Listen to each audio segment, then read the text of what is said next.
पहले के जमाने में माई बहन लोग इतना बरियारे मांग फेरे और इतना बरियार के सेनूर दे बाबू भैया लोग जाने ला काहे बदे कि हमारे पति की उम्र लंबी हो, कि हमारे पति की उम्र लंबी हो। अरे वाह। और आजकल के मेहरारू लोग ऐसा ममता सागर जैसन हिप्पी कट बाल फेरत हैं और तनिसे के मांग फेर के तनिके के सेनूर लगावत हैं। जानत है काहे बदे कि जल्दी मरई हम दूसरे के जाई।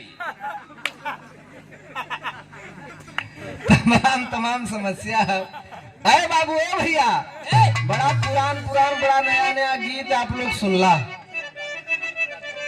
वैसे भी हम बताइला कि पुरानी चीज में बड़ा दम होला। अरे वाह, कैसे भाई?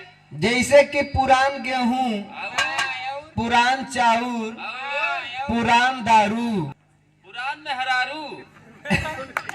पुरान मेहरारू से गलत अर्थ नहीं। घरे में बुढ़िया माई का रहल बहुत जरूरी है। बुढ़िया माई पूरा परिवार सजाए के अपने पतोहू से कही कि ये तोहार बुढ़ऊ हैं, इनके मुड़े ठंडा तेल रख दिया करूं। अच्छा तो तोर मेहरारू तोरे बाबू कपारे ठंडा तेल रखा था। हमार तो बियाहन भाव भाई। देखा ये रमेश भाई है। एक बिया ना भावा ना एक फर्स्ट हैंड मेहरारू मिले तो सेकेंड हैंड का खिलाई दे जाता है। सेकेंड लाइट हमारे बबुआ घरे खोए। अच्छा अब तोरे बाबू के 4 वो चैला चाहे कि मेहरारू चाहे? चैली है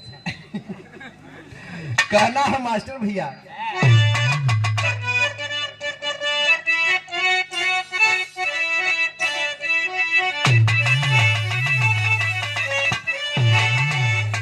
अरे बाबू ए भैया ये देखा मांगे खाए के व्यवस्था आप लोगन से मिलल। मांगे को देखे कटोरा लैला। काहे तो के हम भिखारी समझ में आवत है। सोरा मुठी कुर्ता पहन के तू बड़का पुजारी समझ में आवत है। एक यही ना मालूम है कि भिखारी हर कोई होला। भक्त भगवान के आगे मांगे इंसान इंसान के आगे मांगता है। मांगे खोज विकलांग हो के मांगा। अच्छा ही बताओ हम अगर विकलांग हो जाए तो हमारा परिवार कहाँ जाही? हमने किया भेज दे तो बाबू देखा तोरे के पूरा गाँव है संहारे। नया नया गीत आप लोग सुनला लेकिन है देखा पुराने गीत का भी कशिश देखा। अरे वाह, पुरानी गीत में कितना कशिश हो।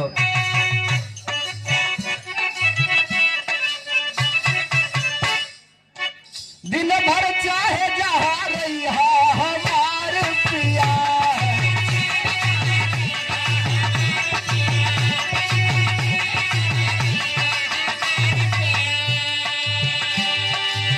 दिन भर चाहे जहाँ रही हमार पिया, दिन भर चाहे जहाँ रही हमार पिया, रात के घर चली है हमार पिया।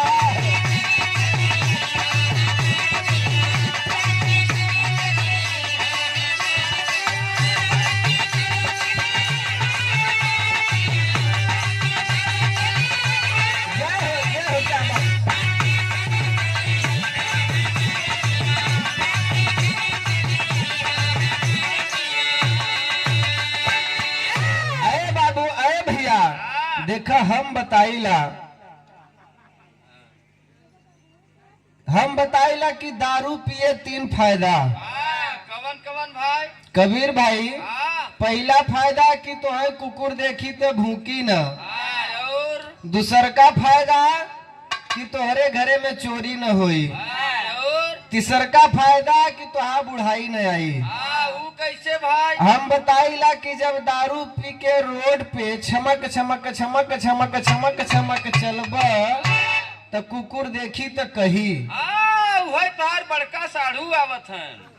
कुकुर कहे कि वही हमार बड़का साढ़ू आवत है, बिल्कुल न भूके। रास्ता छोड़ दे। दूसर का आपके घरे चोरी हलिए न होई कि जब गेहूं चाउर जमीन जायदाद कुल बेच के दारू पी जाइबा तब का चोर बोतल चुरावई आए तो रही है।